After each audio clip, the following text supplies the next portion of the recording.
And ఎంతో healthy అయిన home made protein powder ఇంట్లోనే చక్కగా చేసుకోవచ్చు.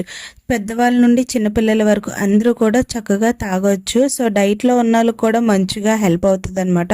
సో ఈ హోమ్ మేడ్ ప్రోటీన్ పౌడర్ ఎలా ప్రిపేర్ చేసుకోవాలో చూసే ముందు, హాయ్ అండి, ఎలా ఉన్నారు? అందరు బాగున్నారా? Welcome to my channel Tripura's family. మా ఛానల్ ఎప్పుడైనా ఫస్ట్ టైం చూసినట్టయితే లైక్ చేయండి, షేర్ చేయండి, సబ్స్క్రైబ్ చేయండి.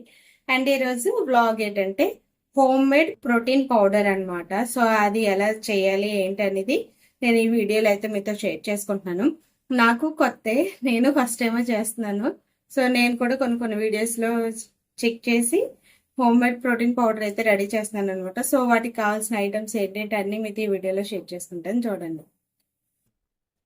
హోమ్ మేడ్ ప్రోటీన్ పౌడర్ చేసుకోవడానికి కావాల్సిన పదార్థాలు: 1/2 కప్ జీడిపప్పు, 1/2 కప్ పల్లీలు, 3/4 కప్పు వేరుశనగుళ్ళు, 1 cup full makhana and 2 tablespoon సోపు, 1/2 కప్ బాదం అండ్ మన టేస్ట్కి తగ్గట్టు డ్రై డేట్స్, 5 ఇలాచీ అయితే తీసుకోవాలన్నమాట. సో ముందుగా అయితే స్టవ్ ఆన్ చేసుకోవాలి.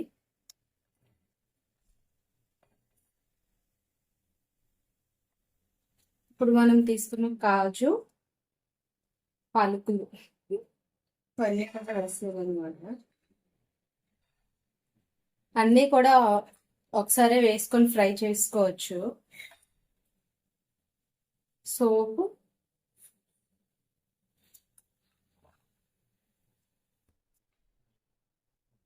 డ్రై డేట్స్ అండ్ ఇలాచీ,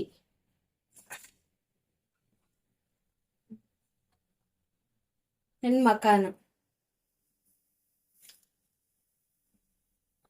ఇవన్నీ కూడా మంచిగా ఫ్రై అయ్యేటట్టు వేయించుకోవాలన్నమాట. సో ఒకటి వేయించుకోవాలంటే చాలా టైం టేకింగ్ ప్రాసెస్ కాబట్టి అన్నీ కూడా మంచిగా ఒకేసారి వేయించుకోవచ్చు, ఏ ఇబ్బంది లేకుండానే. ఎంత రోస్ట్గా వేయించుకుంటే పౌడర్ అనేది అంత మంచిగా వస్తుంది అనమాట. దాని స్మెల్ కూడా చాలా డిఫరెంట్గా ఉంది. ఎందుకు అంటే ఇలాచీ యాడ్ చేస్తాం కదా అందులోని. ఇలాచీ వేయడం వల్ల ఏంటంటే పిల్లలు వెంటనే స్మెల్ సెన్సేషన్కి ఇష్టపడతారనమాట. అబ్బా మంచి స్మెల్ వస్తుంది అన్నట్టు. అసలు ఈ ప్రోటీన్ పౌడర్లో ఏంటేంటి ఉంటాయి ఏంటి అన్నీ కూడా అయితే మీతో షేర్ చేసుకుంటాను.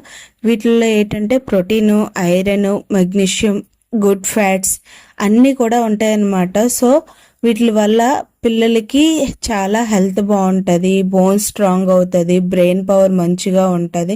అండ్ మార్నింగే 1 గ్లాస్ పాల్లో 1 టేబుల్ స్పూన్ వేసిస్తే పిల్లలు చాలా యాక్టివ్గా ఉంటారు, పెద్దవాళ్ళు కూడా అలాగే ఉంటారు. సో అందరికీ కూడా చాలా మంచిది. మంచిగా రోస్ట్ అయ్యిందని ఎలా తెలుస్తుంది అంటే ఫుల్ మకానా ఒకటి ప్రెస్ చేసి వస్తే అది పౌడర్ లాగా అయిపోద్ది అనమాట. సో చిన్నవి కాబట్టి పౌడర్ లాగా అయిపోయి పెద్దవి కూడా కొంచెం అవ్వలేదు. సో అందుకని నేను మళ్ళీ వేయించుకుంటున్నాను అనమాట.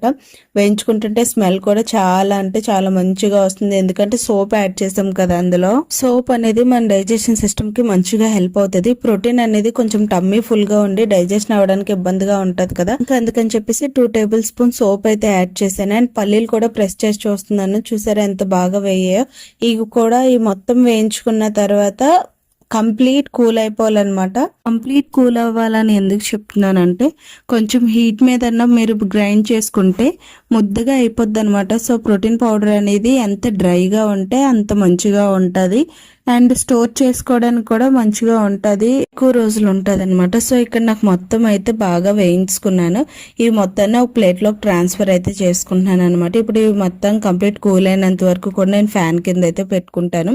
యాక్చువల్గా ఈ పౌడర్ అనేది మంచిగా గ్రైండ్ చేసుకొని ఒక 2 వీక్స్ వరకు స్టోర్ చేసుకోవచ్చు. సో మొత్తం అయితే ఫ్రై అయిపోయి ఇప్పుడు అవి కొంచెంసేపు చల్లగా అవ్వాలన్నమాట. అది కూల్ అయిన తర్వాతే మనం పౌడర్ చేసుకుంటే మంచిగా వస్తాయి రిజల్ట్. ఇంక ఇక్కడ డ్రై ఫ్రూట్స్ ఇవన్నీ కూడా మంచిగా కూల్ అయిపోయి మొత్తం చల్లగా అయిపోయాయి అనమాట. అండ్ మనం ఆల్రెడీ పక్కన పెట్టుకున్న పుట్నాల పప్పు, మనం వేయించి చల్లార్చుకున్న డ్రై ఫ్రూట్స్ అన్ని కూడా మిక్సీ జార్లో అయితే వేసేసుకొని గ్రైండ్ గా పౌడర్ చేసుకోవాలన్నమాట. సో 1 or 2 టైమ్స్ మీరు చెక్ చేసుకుంటూ పౌడర్ అనేది చూసుకోవాలి. ఎంత మంచిగా చేసుకోవాలంటే అసలు ఎక్కడ కూడా ముక్కలుగా కానీ బద్దల్లా కానీ ఉండకూడదు, కంప్లీట్ పౌడర్ అయిపోవాలన్నమాట. 1 or 2 టైమ్స్ మీరు చెక్ చేసుకుంటే మంచిగా పౌడర్ అయిపోద్ది. సో నేను ఇక్కడ మీకు చూపిస్తున్నాను కదా, చూడండి ఇక్కడ మీకు చూపించేటప్పుడు కొంచెం గడ్లా కనిపిస్తుంది, కానీ అలా ఏం లేదు, మొత్తం గ్రైండ్ గా పౌడర్ అయిపోయింది. ఇప్పుడు ఈ పౌడర్ అనేది నా దగ్గర ఒక గ్లాస్ జార్ హనీ బాటిల్ అయితే ఉందన్నమాట. సో అందులోకి నేనైతే ట్రాన్స్ఫర్ చేసుకుంటున్నాను. ఇది ఒక 2 వీక్స్ వరకు స్టోర్ చేసుకోవచ్చు మనము బయటే. ఇంక ఎర్లీ మార్నింగ్ లేచిన వెంటనే బూస్ట్, హార్లిక్స్ ఇలాంటివి అవాయిడ్ చేసి మనం ఇంట్లోనే ప్రిపేర్ చేసుకున్న హోమ్ మేడ్ ప్రోటీన్ పౌడర్ ఇది 1 టేబుల్ స్పూన్ గోరువెచ్చని పాలలో కలిపి పిల్లలకి ఇవ్వండి. కొంచెం వాళ్ళకి స్వీట్నెస్ అనేది తక్కువగా అనిపిస్తుంది. కావాలనుకుంటే హనీ యాడ్ చేయండి, షుగర్ అయితే అసలు యాడ్ చేయొద్దు, ఎందుకు అంటే వాళ్ళు కఫం చేస్తుంది కాబట్టి హనీని యూస్ చేయండి. అండ్ డైట్ చేసిన వాళ్ళు మిల్క్ అనేది అవాయిడ్ చేసి హాట్ వాటర్ లో ఈ ప్రోటీన్ పౌడర్ అనేది తీసుకోండి, ఎందుకంటే మిల్క్ లో మనకు క్యాలరీస్ కౌంట్ అవుతాయి కాబట్టి. సో మిల్క్ అవాయిడ్ చేసేసి హాట్ వాటర్ లో కలుపుకొని 1 టేబుల్ స్పూన్ హనీ యాడ్ చేసుకోవాలనుకుని చేసుకోండి, లేదంటే లేదు. ఈ డ్రింక్ వల్ల డే అంతా యాక్టివ్ గా ఉంటారు. నేను ఆల్రెడీ 1 టేబుల్ స్పూన్ పౌడర్ అయితే పక్కన పెట్టుకున్నాను. ఇప్పుడు ఈ పౌడర్ అనేది గోరువెచ్చని పాలలో అయితే మిక్స్ చేసేస్తున్నాను అనమాట మా హస్బెండ్ కి, ఎందుకంటే ఆయన అలాగా బ్రేక్ఫాస్ట్ చేయలేదు, మేము ఆల్రెడీ బ్రేక్ఫాస్ట్ కంప్లీట్ చేసాము. సో అందుకని చెప్పి ఆయన కోసం అయితే ఇక్కడ నేను పాలలో మిక్స్ చేస్తున్నాను. హెల్త్ కి చాలా మంచిది. మనకు కావాల్సిన ప్రోటీన్ ఇంటేక్ మొత్తం మన బాడీకి అయితే 1 స్పూన్ తో సరిపోద్ది అనమాట. సో దీంతో మీరు ఇంకా బ్రేక్ఫాస్ట్ కి ఎక్స్ట్రాగా ఏమన్నా తీసుకోవాలనుకున్నా తీసుకోవచ్చు, లేదు పర్వాలేదు మన టమ్మీకి ఫుల్ గానే అనిపిస్తుంది అంటే ఇంకా ఎక్స్ట్రా ఏమీ తీసుకోవద్దు. ఎందుకంటే ఇందులో ఆల్రెడీ మీరు చూసారు కదా, పుట్నాల పప్పు, పల్లీలు, జీడిపప్పు, బాదం, పూల్ మకానా, డ్రై డేట్స్, సోపు, ఇలాచి అన్ని కూడా యాడ్ చేసుకున్నాం. ఇట్లా అంతా కూడా ప్రోటీనే ఉంటది. సో ఈ ప్రోటీన్ మనం ఎంత ఎక్కువ తీసుకుంటే అంత టమ్మీ ఫుల్ గా ఉంటది అనమాట. ఇక్కడ యాక్చువల్ గా చెప్పాం కదా ఇలాచి యాడ్ చేసామని, ఆ స్మెల్ కి అయితే నాకు టేస్ట్ చూడాలనిపిస్తుంది. సో అందుకని చెప్పి లైట్ గా టేస్ట్ చూసాను, చాలా బాగుంది అనమాట. ఇంకా మనం ఇలాగే healthy home made protein powder prepare చేసుకుని పిల్లలకు పెడతారని కోరుకుంటున్నాను. ఇంకా బూస్ట్, హార్లిక్స్ ఇలాంటివి అవాయిడ్ చేసి ఇలాంటి పౌడర్ ఒకటి ప్రిపేర్ చేసి పిల్లలకు పెట్టండి, ఎంతో హెల్దీగా ఉంటుంది. సో ఇదండి వీడియో కనుక లైక్, షేర్ అండ్ సబ్స్క్రైబ్.